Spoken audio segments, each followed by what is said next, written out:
নমস্কার, অন্তরালের প্রথম এপিসোডে আপনাদের স্বাগত। আজ আমি আপনাদের একটি সত্যি ভৌতিক ঘটনা বলবো। তবে এই ঘটনা বলার আগে আপনাদের কিছু কথা বলতে চাই। অন্তরালে অর্থাৎ এই চ্যানেলে আমি আপনাদের অলৌকিক এবং সত্যি ভৌতিক ঘটনা শোনাবো, যে ঘটনাগুলো বিজ্ঞান ভিত্তিক মনোভাব দিয়ে কখনোই বিচার করা যায় না। সেই রকম ব্যাখ্যাহীন ঘটনা দিয়ে সাজিয়ে তুলব আমাদের এই অন্তরালে পরিবার। আপনারা সবাই পাশে থেকে ভালোবাসা এবং আশীর্বাদ করবেন, যেন আমরা সবাই একই সাথে অনেক দূরে এগিয়ে যেতে পারি। আর হ্যাঁ, এখানে আপনারা আপনাদের সাথে ঘটে যাওয়া যে কোনো ধরনের অলৌকিক ঘটনা শেয়ার করতে পারবেন। আপনারা ঘটনা কি করে পাঠাবেন তা আমি আজকের এপিসোডের একদম শেষে বলে দেব। আর বেশি কথা না বাড়িয়ে সরাসরি ঘটনায় চলে যাচ্ছি। আজ আমি আপনাদের যে ঘটনাটা বলবো সেটা ঘটেছিল আমার বাবার সাথে, এবং সেটা ঘটেছিল আমাদেরই পুরনো বাড়িতে। আমাদের পুরনো বাড়িটি বড়ই অদ্ভুত জায়গাতে ছিল, এবং সেটির সাথে জড়িয়ে আছে অনেক অলৌকিক কাহিনী, যেগুলো আমি আপনাদের অন্য কোনো দিন অন্য কোনো এপিসোডে শোনাবো।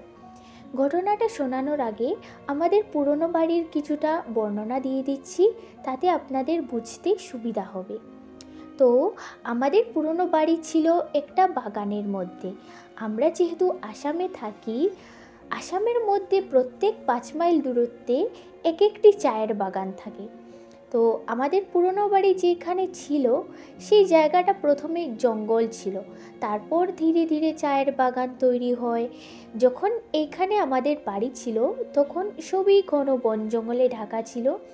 আমার ঠাকুরদাদা অর্থাৎ আমার বাবার বাবা খুবই প্রকৃতিপ্রেমী ছিলেন, এবং তিনি একা প্রকৃতির সাথে থাকতে ভালোবাসতেন। মানে বলতে গেলে উনি খুব শান্ত পরিবেশে থাকতে পছন্দ করতেন। তাই তিনি এইরকম একটি নীরব স্থান বেছে নিয়েছিলেন বাড়ি তৈরি করার জন্য। যেহেতু ঘন বন জঙ্গল ছিল, তাই সেখানে কোনো জনবসতিও ছিল না। জনবসতির থেকে অনেকটা ভিতরে ছিল আমাদের বাড়ি। আমাদের বাড়িতে যাওয়ার কোনো প্রপার রাস্তাও ছিল না, ঘন বনের ভিতর দিয়ে যেতে হতো। আমাদের বাড়ি থেকে বেরিয়ে অনেকটা সামনে আসলে একটি ঝর্ণা এবং নিচে একটি ছোট নদীর মতো ছিল। নদীটা কিছুটা বেঁকে গেছে, এবং আরও কিছুটা সামনে আসার পর নদীর উপর দিয়ে একটি রেলওয়ে ব্রিজ গেছে। অর্থাৎ আমাদের বাড়িতে যদি যেতে হয় তাহলে সেই রেলওয়ে ব্রিজের উপর দিয়ে যেতে হবে, অর্থাৎ নদী পার করে তারপর যেতে হবে। ব্রিজ পেরিয়ে কিছুটা সামনে আসার পর 2-3টে বাড়ি ছিল, এবং তারপর আরেকটু সামনে আসলে প্রায় অনেকগুলো বাড়ি পাওয়া যেত। আমার বাবা ছিলেন তুলা রাশির মানুষ। যেহেতু সবাই জানবে যে তুলা রাশির মানুষ একটু হালকা হয়, তো বাবা ছোটোবেলা থেকেই অনেক প্যারানর্মাল ঘটনা এক্সপিরিয়েন্স করেছেন। আজকে যে ঘটনাটা বলবো সেটি যেদিন আমার বাবার সাথে ঘটেছিল সেদিন ছিল শনিবার। বাবা রাতে প্রায় 8টা নাগাদ বাজার করে বাড়ি ফিরছিলেন। তিনি সাইকেলে করে আসছিলেন। তো যখন ব্রিজের সামনে আসেন তখন তিনি সাইকেল থেকে নেমে যান। যেহেতু এটা রেলওয়ে ব্রিজ ছিল, তো সাইকেল চালিয়ে পার হওয়া সম্ভব না, তাই তিনি নেমে যান এবং এক হাতে সাইকেল এবং বাজারের ব্যাগ ধরে অন্য আরেকটি হাতে টর্চ নিয়ে ব্রিজে উঠবেন যখন, ঠিক তখনই বাবা পিছনে শুনতে পান একটি লোক ওনাকে ডাকছে, বাছা আমার হাতটা একটু ধরবে? বাবা পিছনে ঘুরে দেখেন একটি বুড়ো লোক।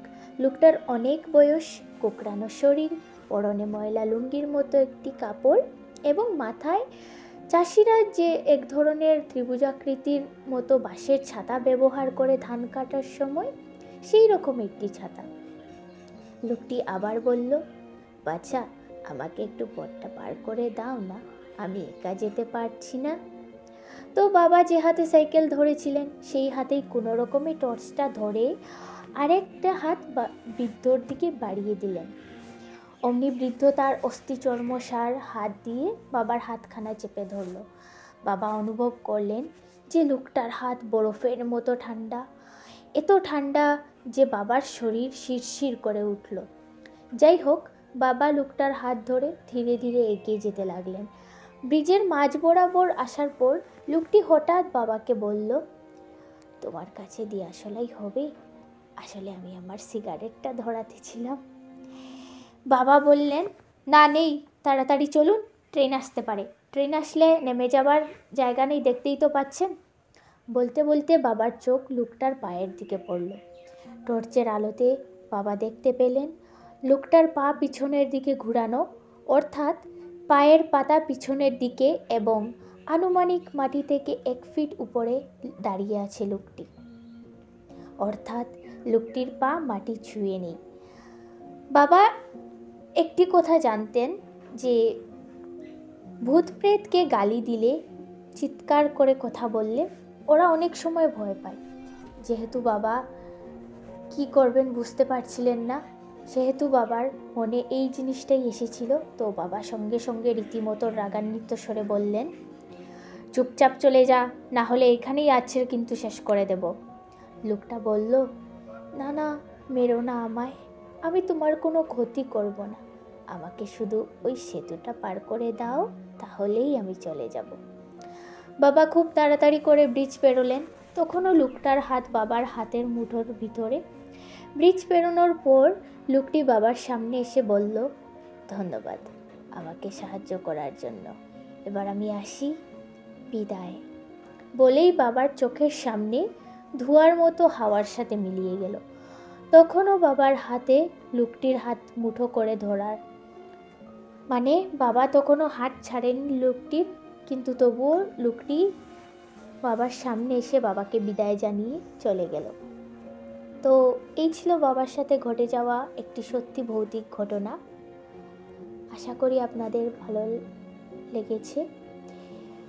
এই পৃথিবীতে আমরা যেরকম আছি অনেকেই সেরকম আছে, ডিফারেন্স শুধু একটাই, আমরা মানুষরা ভাবি এই পৃথিবীটা শুধু আমাদেরই, কিন্তু তা নয়।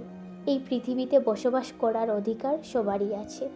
এবং সেই বৃদ্ধ লোকটি, হয়তো সেই লোকটি বাবার সাহায্যে তার গন্তব্যস্থানে পৌঁছে যেতে চেয়েছিল, হয়তো সে বাবার জন্যই অপেক্ষা করছিল, বাবার হাত ধরে এই ব্রিজটা ক্রস করার জন্য।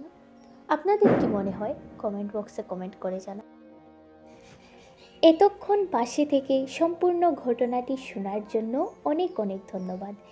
ঘটনাটি যদি ভালো লাগে তাহলে লাইক করবেন এবং ভালোবেসে আমার পাশে থাকবেন, যেন আমরা একই সাথে অনেক দূর এগিয়ে যেতে পারি, আমাদের পরিবার যেন অনেক বড় হয়। অন্তরালে চ্যানেলটিকে সাবস্ক্রাইব করবেন এবং এই এপিসোডটি অনেক অনেক শেয়ার করবেন। এবং আপনাদের সাথে যদি এরকম কোনো সত্যি ভৌতিক ঘটনা ঘটে থাকে তাহলে শেয়ার করবেন এই জিমেইলটা আমি বলে দিচ্ছি, সেটি হলো antorale99@gmail.com, ANTARALE99@gmail.com।